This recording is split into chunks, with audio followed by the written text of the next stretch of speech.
Olá, pessoal. Vamos dar mais um início, né, a mais uma aula. E hoje a gente vai discutir um pouquinho sobre a estrutura e custo de capital da empresa. Esse assunto ele também tem disponível, né, nos livros de referências básicas, tem lá no Migliorini, tem em outros livros também, esse capítulo. Então, só mostrando aí como é que a gente está organizando, né, essa aula de hoje, a gente vai falar um pouquinho sobre como é que acontece a estrutura de capital da empresa e o custo de capital da empresa. O custo de capital da empresa, ele reúne dois tipos de custo, né, o custo de terceiros, que a gente vai ver um pouquinho que é sobre os empréstimos bancários e a emissão de debêntures, e o custo de capital próprio, que envolve as ações ordinárias e as ações preferenciais, a emissão de ações.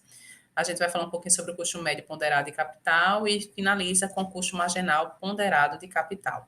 É o que a gente vai discutir hoje. Lembrando sempre que todos esses slides já estão lá disponíveis no AVA e todo o material complementar também dessa disciplina, né, e desse conteúdo também está lá.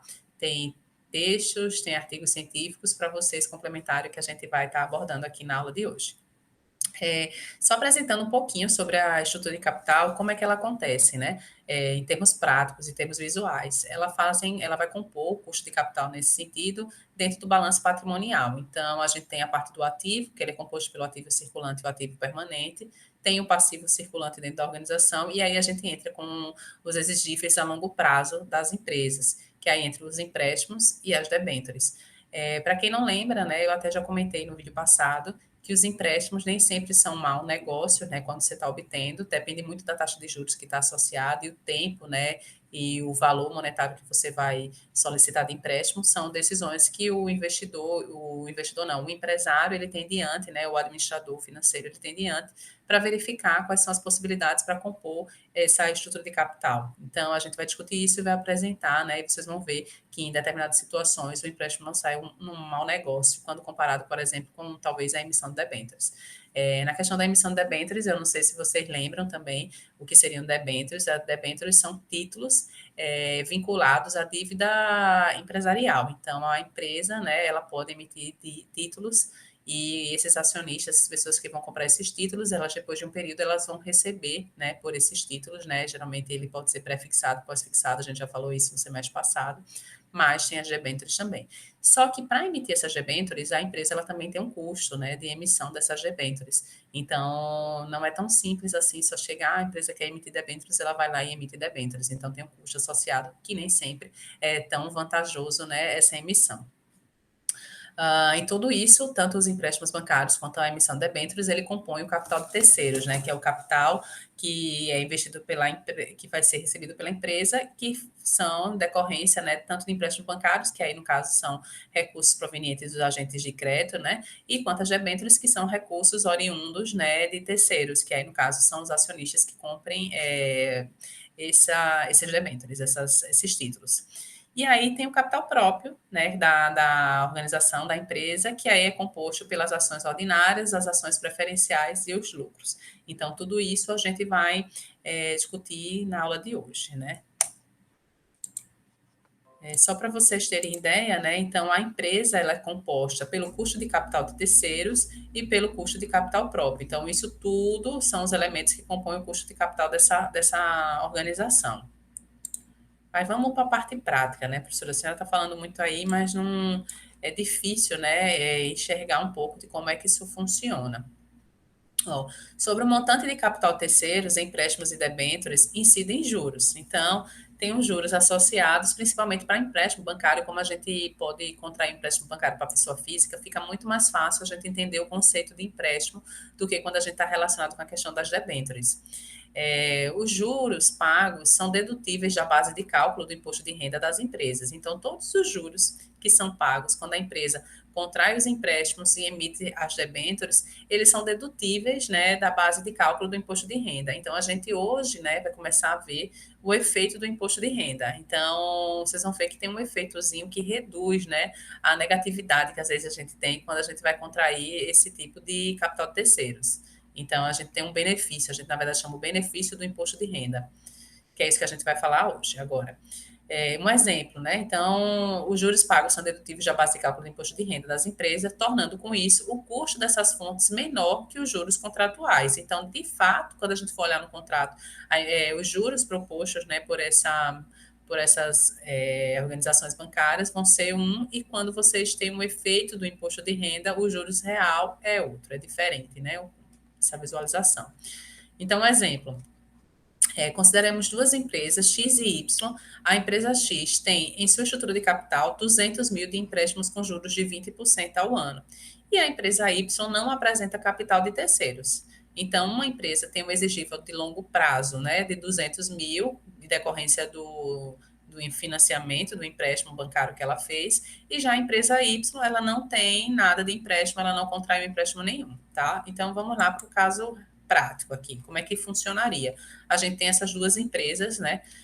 Analisando aqui, a gente está em um custo de capital de terceiros, analisando a questão do empréstimo bancário e as demonstrações de resultado dessas empresas no último exercício. Então, a gente tem duas empresas, a empresa X e a empresa Y, né? Deixa eu só dar um enter aqui. A empresa X e a empresa Y. O lucro operacional é o mesmo das duas empresas, 500 mil para cada uma, e a ideia aqui é só mostrar a questão do empréstimo, como é que muda muito essa estrutura de capital e como o efeito do imposto de renda, ele diminui, né, os juros, né, que a empresa poderia estar, de fato, pagando. Então, o lucro operacional, o LAGI de 500 mil, as despesas com juros, a empresa X tem um pagamento de despesas com juros de 40 mil, enquanto a empresa Y ela não paga nada de juros. O lucro antes do imposto de renda, aqui, ó, 460 mil, né, porque eu subtraí os 500 mil menos os 40 mil de juros, e essa empresa ainda continua tendo lucro antes do imposto de renda de 500, e o imposto de renda de 40%. Só que esse imposto de renda aqui sobre 40%, aqui vai ser sobre os 460 mil, que dá 184 mil. Já aqui, ó, é sobre o 500 mil, e aí a empresa ela vai pagar um imposto de renda maior quando comparado com a empresa X. Conseguem perceber isso? Porque, como ela deduziu os juros, de certo modo, ela meio que consegue recuperar uma parte, né, desse prejuízo que ela teve no pagamento de juros no efeito do imposto de renda. Ela acaba pagando menos imposto de renda do que a empresa Y. Só que o lucro líquido ainda é menor. Mas, quando a gente compara só o efeito aqui, ó, do imposto de renda, a empresa X acaba pagando menos imposto do que a empresa Y. Então, os juros pagos pela empresa X reduziram em 16 mil o seu imposto de renda. Assim, os juros líquidos totalizaram 24 mil. Isso representa uma taxa efetiva de 12% ao ano, entendeu? Aqui que a empresa X está pagando, né, de juros bancários. Essa taxa corresponde ao custo do empréstimo, podendo ser calculado pela seguinte fórmula. O custo do empréstimo, que é essa fórmula, vai ser igual aos juros vezes 1 menos o imposto de renda, onde que é o custo do empréstimo, né, o taxa efetiva, né, que é de fato cobrada, né, por esse empréstimo. J é a taxa de juros contratada e o imposto de renda é a alíquota do imposto de renda. Então, aqui, partindo dos dados da empresa X, temos que 20%, que foi os juros contratados, vezes 1 menos 0,40, que é aqui, ó, o imposto de renda que foi utilizado, a base de cálculo do imposto de renda. Então, a taxa do empréstimo, o custo do empréstimo, a taxa efetiva, de fato cobrada, foi de 12% ao ano e não 20%, que era o que tinha se estabelecido no contrato. Perceberam? Então, a empresa, né, nesse caso a empresa X, para contratar esse empréstimo, ela fechou aquele valor, né, vai pagar 40 mil de juros com a taxa no contrato de 20%. Só que a taxa real que a empresa paga é de 12%, justamente pelo efeito do imposto de renda. Então, ela consegue ter esse efeito sentido aqui, quando a gente compara a empresa X e Y, fica muito mais fácil de perceber como é que isso funciona. Vamos avançando um pouquinho mais aqui.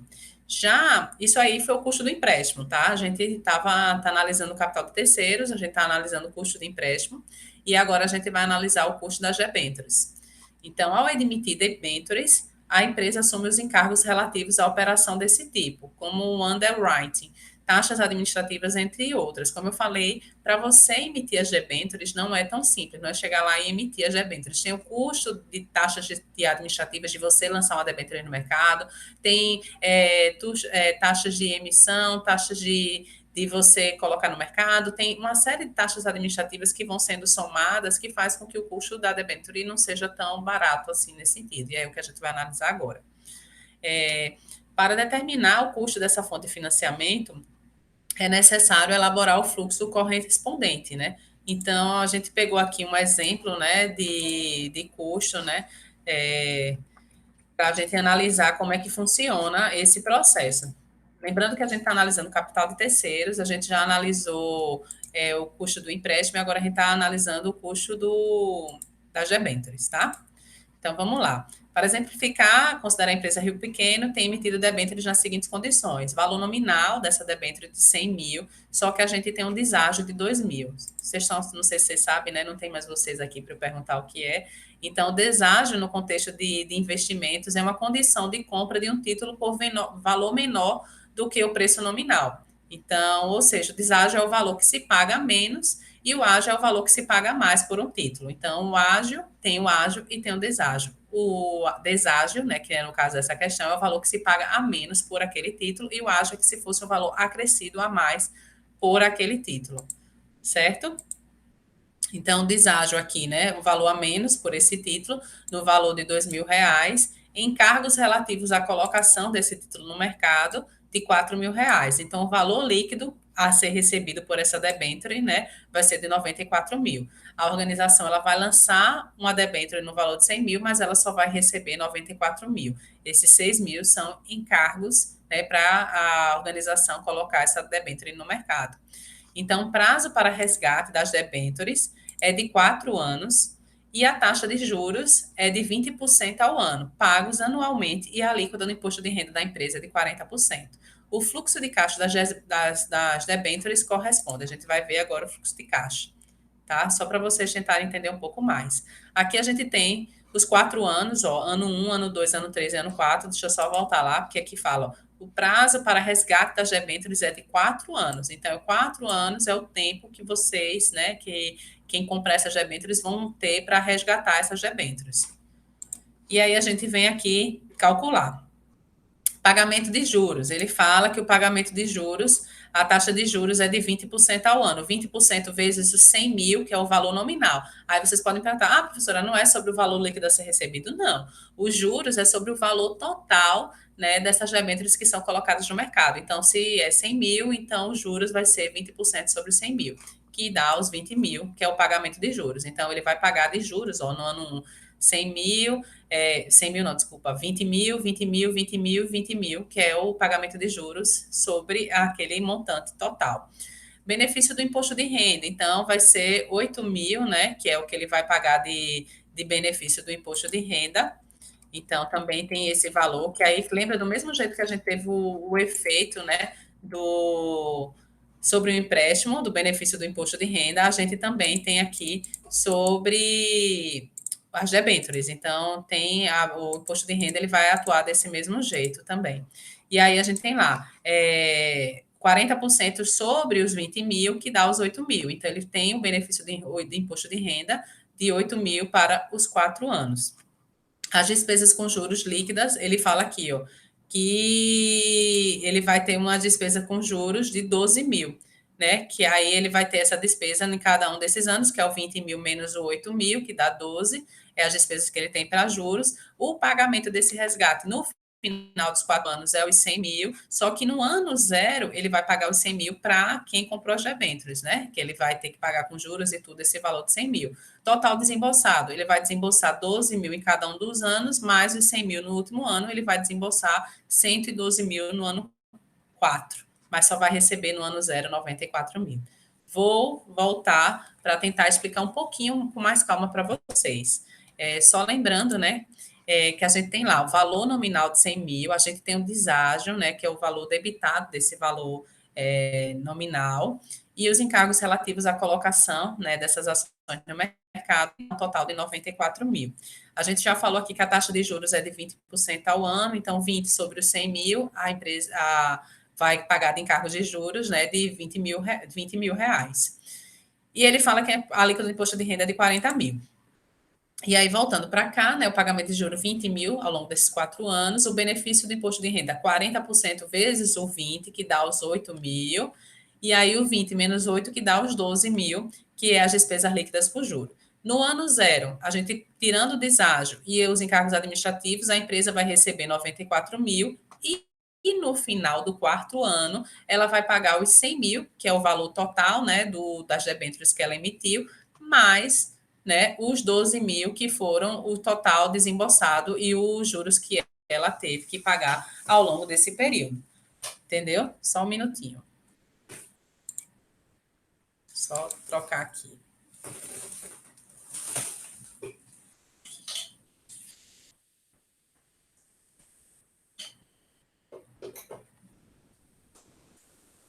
Pronto. Vamos lá.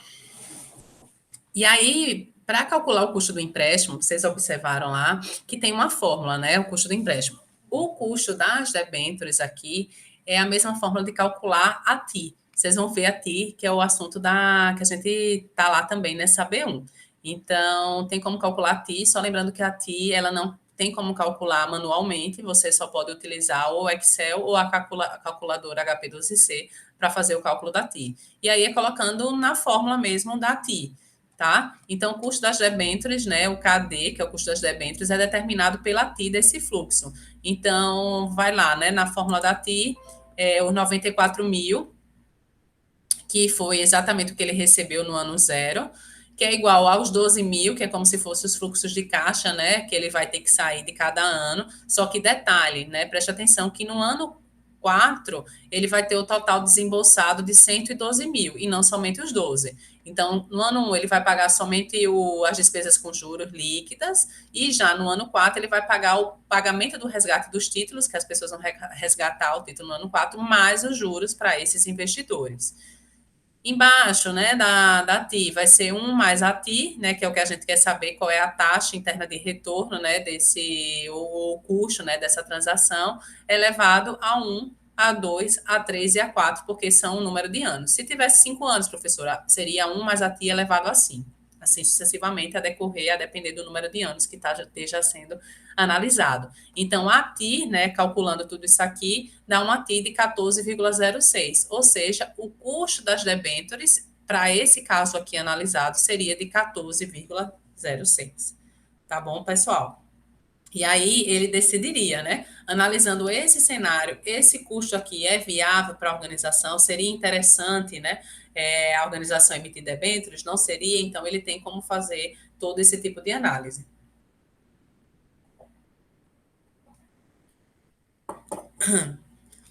Então, continuando.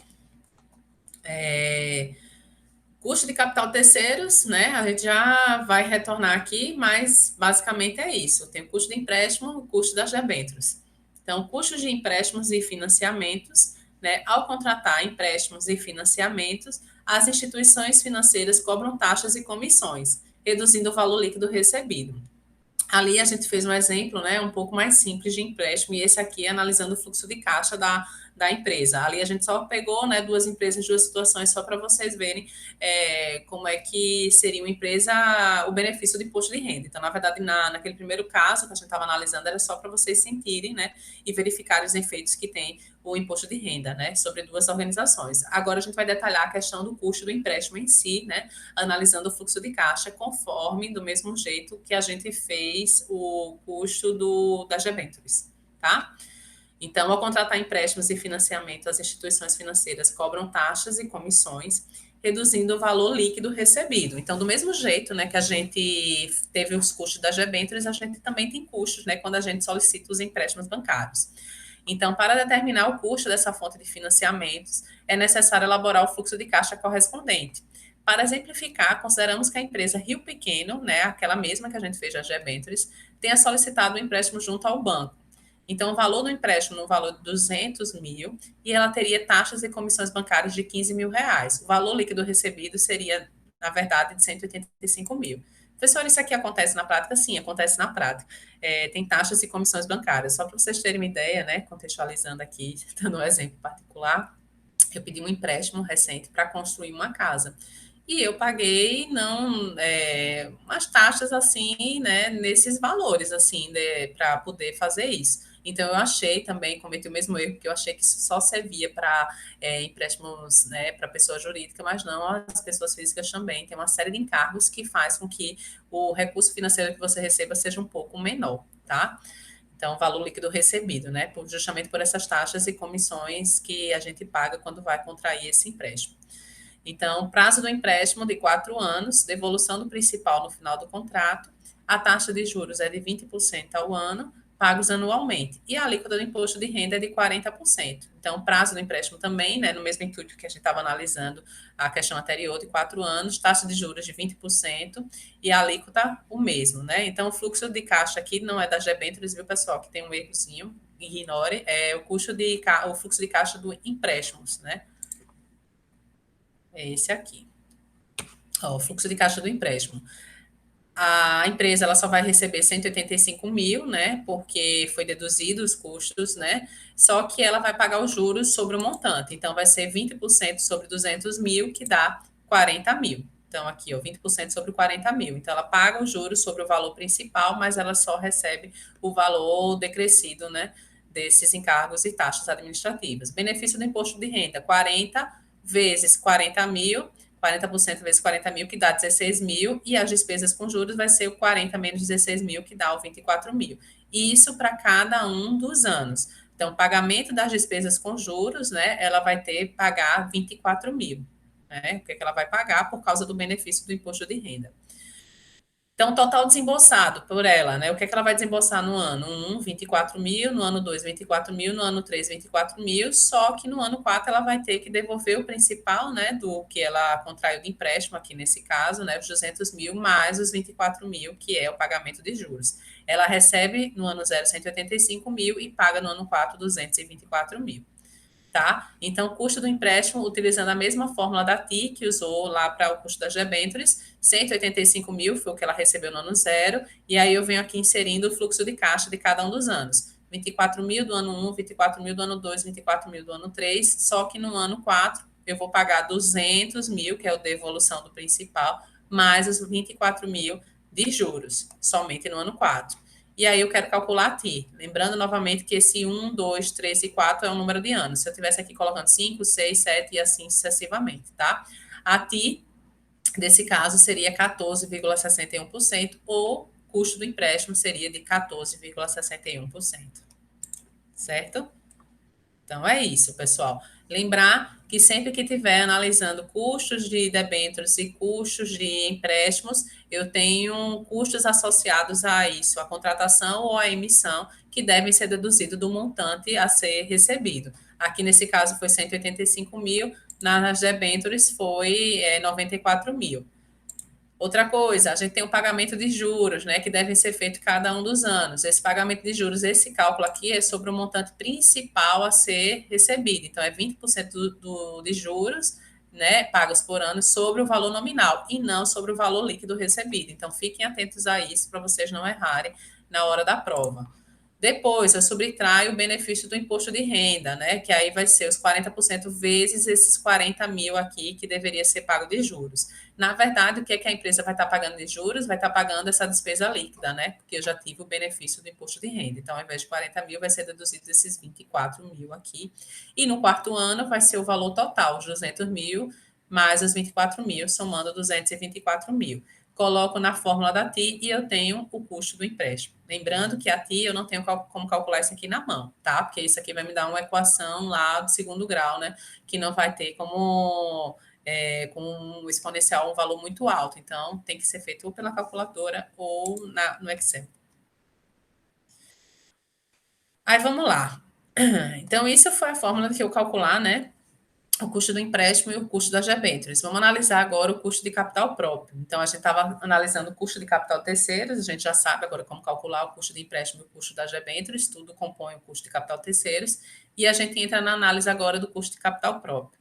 De forma simplificada, o custo de capital próprio deve corresponder à remuneração da melhor alternativa de investimento que os investidores abrirão mão ao aplicar os seus recursos na empresa. Então, a gente já tinha até comentado isso na aula da questão dos dividendos, mas é isso. O custo de capital próprio, né, ele deve corresponder à remuneração da melhor alternativa, melhor opção de investimento que os investidores vão deixar, né, de estar recebendo, né, vão abrir em mão para aplicar esses seus recursos dentro da organização. Então, ele pode ser calculado de duas formas: por meio do desconto do fluxo de dividendos futuros esperados. Lembra que a gente já viu sobre dividendos, e agora o custo de capital, né, próprio, ele pode ser fazer o desconto, né, da expectativa de receita que esses analistas podem ter no futuro, né, com essa aplicação desses investimentos, dentro da empresa, ou com a equação do KPM, né? Lembra que a gente viu KPM quando a gente estudou risco e retorno. Então, são duas formas que a gente tem. O modelo de Gordon, né, que é esse aqui adotado, que é o preço da ação, que a gente até já viu isso aqui lá em dividendos também, que tem essas duas formas de ser calculadas, ou o modelo do KPM também, que é uma fórmula um pouco mais robusta também de você estar analisando o custo de capital próprio. Para esse nosso caso, aqui em particular da disciplina, a gente só vai utilizar o modelo de Gordon e não vai utilizar o modelo de KPM, tá? Mas quem estiver estudando pelo Migliorini, ele até apresenta uma situação aqui utilizando o KPM. Só que aqui, para simplificar, a gente só vai utilizar o modelo de Gordon. Então, o modelo de Gordon. Os custos das relações já existentes, né, que é o K, taxa de desconto compatível ao risco assumido pelos fornecedores de capital próprio. Então, é o K. O K ele pode variar em duas opções. Eu posso ter o K, o custo das ações ordinárias, e eu posso ter o custo das ações preferenciais. Só lembrando que ações ordinárias, né, dá direito a voto para aquele acionista, e as ações preferenciais têm preferência no recebimento, né, dessas ações, né, no ato da liquidação, tá? P0 é o preço corrente da ação, é o preço atual dessa ação e não o preço que o acionista comprou aquela ação. D1 é o dividendo por ação esperada ao final do ano 1, né, daquele investimento. E o G é a taxa anual esperada de crescimento dos dividendos das ações, certo? Inclusive, né, a gente acabou nem abordando lá no vídeo de dividendos para não ficar muito extenso, mas tem slides mostrando, né, como é que funciona aquelas três teorias, né? A teoria do passo da mão, a teoria residual, analisando esse custo de ações aqui também. Para quem quiser, né, ter interesse, dá uma olhadinha, volta lá nos slides para poder fazer essa comparação, tá?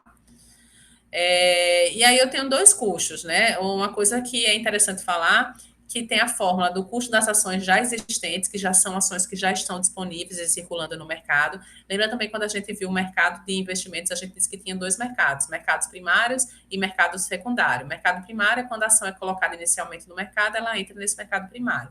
Já quando a ação ela já acontece várias vezes, já está sempre sendo colocada no mercado, ela já entra no mercado secundário. Então, aqui é o custo das ações já existentes, que já compõem o mercado secundário, e o custo de novas ações que vão entrar lá no mercado primário. Então, o custo também de ações ordinárias ou custo de ações preferenciais. D1 é o dividendo.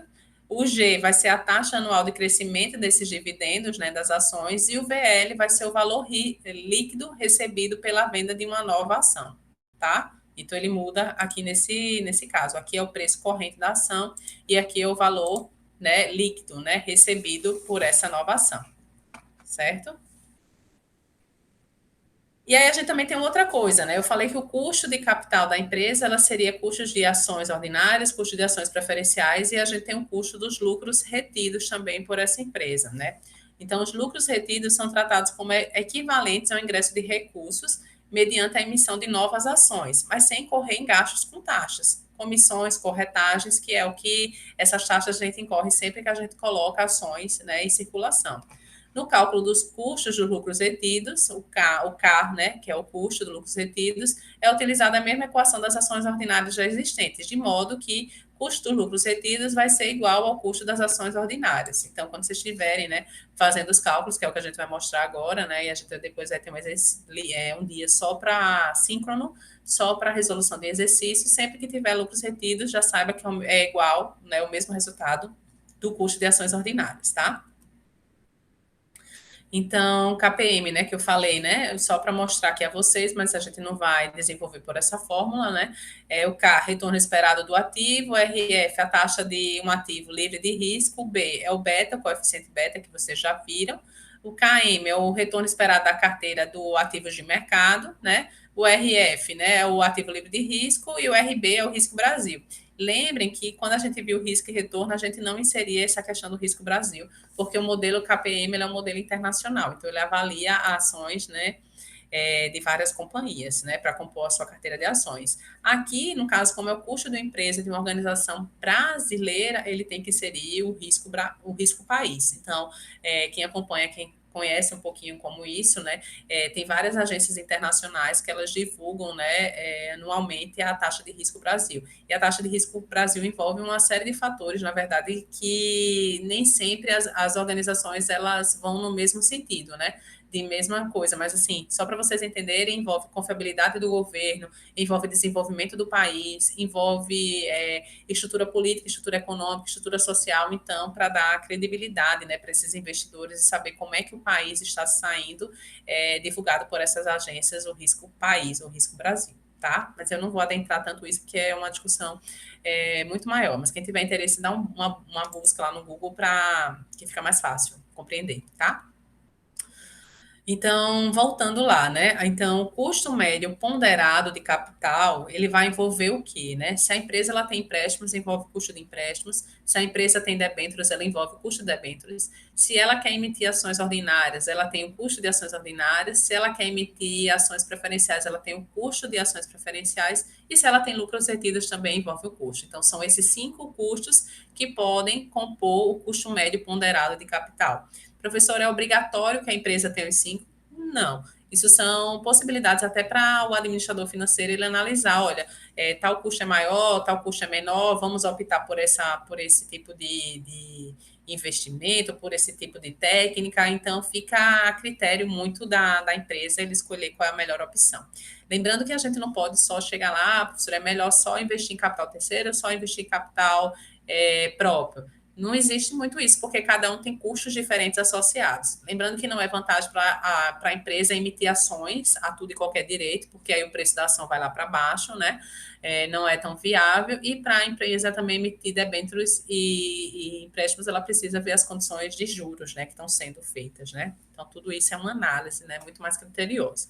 Então, custo médio ponderado de capital representa o custo dos financiamentos de longo prazo da empresa, o custo de capital, corresponde à média dos custos das fontes de capital próprios e de terceiros, como a gente já tinha mencionado até aqui, ponderados pela participação relativa de cada uma delas na estrutura de capital da empresa. Então, o custo de capital ele vai ser uma ponderação entre os custos, que é o que a gente viu lá, vezes a proporção, né, que esse custo tem dentro da estrutura de capital da organização. O que significa isso, professora? Lembram lá quando a gente, vamos voltar lá no tempo, né? Quando a gente trabalhava com a carteira, né, de ações, né? A gente tinha 2 carteiras, 3 carteiras, e cada uma delas tinha o seu retorno, e a gente multiplicava pela proporção desse retorno sobre o total da carteira. Então, eu lembro que tinha uma questão da prova. Carteira A, C. Então, a carteira A, C, você tem 60% de ativos da carteira A e 40% de ativos da carteira C. Proporção, então é a composição, né, que você tinha de ativos dentro daquela carteira. A mesma coisa daqui, é a proporção, né, que você vai ter dentro dessa estrutura de capital, tá? Lembrando que isso aqui não pode ser maior do que 1, não pode ser mais do que 100%. Então, a proporção aqui de debêntures vezes o custo das debêntures, que a gente já viu como é que faz, a proporção dos empréstimos bancários vezes o custo do empréstimo, a proporção das ações ordinárias vezes o custo de ações ordinárias, a proporção de ações preferenciais vezes o custo de ações preferenciais e a proporção dos custos do lucro retido vezes o custo das ações ordinárias. Eva, professora, custo de ações ordinárias não seria o custo de lucros retidos? Sim. Só que a gente falou que o custo de lucros retidos é igual ao custo de ações ordinárias, tá? Se não lembra, volta lá que a gente está falando nos slides anteriores. Então, isso tudo vai compor o custo de capital, né, da organização. Como eu disse, não precisa ter todos esses elementos dentro da estrutura de custo da empresa, só se a empresa preferir. Mas, se não, pode ser uma coisa muito mais enxuta. É só para dar as possibilidades para aquele administrador ele fazer essa composição e verificar o que é mais viável para aquele momento para a empresa. Então, quanto à estrutura de capital, são consideradas aquela constante do balanço patrimonial, valorizada pelos respectivos custos históricos, a composição das fontes constantes do balanço patrimonial, valorizadas a preço de mercado. Então, são os elementos. Qual é o preço de mercado que está sendo cobrado, né? E os custos históricos que a empresa tem também quando está desempenhando e colocando essas ações, essas coisas no mercado. Tá? Vamos ver um exemplo prático, que fica muito melhor para vocês entenderem. A gente já fez esses dados debêntures aqui, a gente já calculou logo lá nos primeiros slides, então quem esqueceu, volta lá, né? A gente só mostrou aqui, ó, esses dois aqui a gente calculou pela TI, então, debêntures 100 mil para receber nos 4 anos, A gente colocou que a proporção aqui é isso aqui que a gente não fez ainda, né? Mas a gente vai ver aqui como é que faz essa proporção de 13,33% com custo de 14,06. Professora, como é que achou esses 13,33 aqui, ó? 100 mil, que é o custo, o valor contábil das debêntures sobre esse montante, 750 mil. 750 mil, quem é 750 mil? Vamos por partes. Então, eu tenho lá, valor contábil, 100 mil das debêntures, empréstimo, 200 mil, ações ordinárias, 25 mil a 12 reais cada uma, então eu multiplico 25 mil vezes 12, dá 30 mil, 15 mil vezes 10 dá 150 mil, retornando aqui novamente. Debêntures, a gente já deu esse valor nas debêntures lá nos slides anteriores. Então, as debêntures, quando foi contratada aquele valor total, sem redução do deságio, sem valor de dedução das taxas administrativas, foi o valor de 100 mil.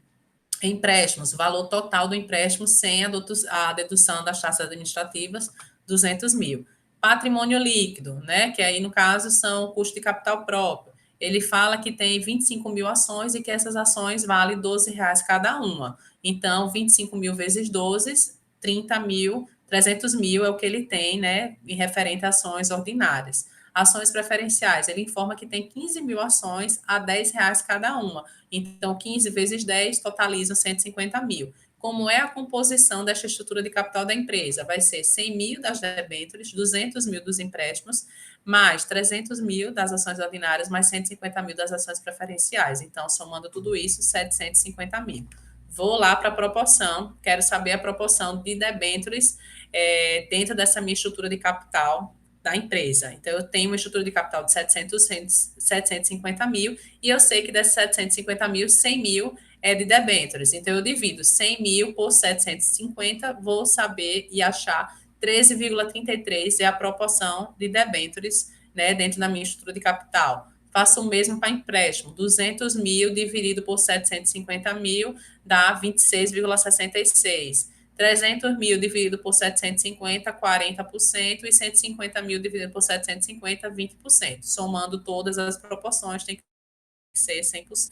Ok? Então, a proporção ela não pode ser maior. Professora, fui fechar aqui o meu e ficou faltando 1%. Pessoal, arredondem no sentido que chegue no final a proporção desse 100%, tá? Então, sempre faça esse arredondamento aqui, ó, 13,32, se eu tivesse aqui, aí vocês sobem até chegar no 100%. Não vale também ser 100,1, 102, então tem que fechar no 100%, certo? Vejam aí quanto das casas vocês vão considerar, mas lembre-se sempre que tem que fechar no 100%. E os custos, professora, como é que chegou nesses custos aqui? Os custos, essa primeira a gente já fez aqui, ó, 14,06 a gente já achou, os empréstimos de 14 também a gente já achou anteriormente. E esses aqui, ó, de ações ordinárias e ações preferenciais, como é que faz? A gente volta lá naquela fórmula que a gente tinha colocado logo lá de início.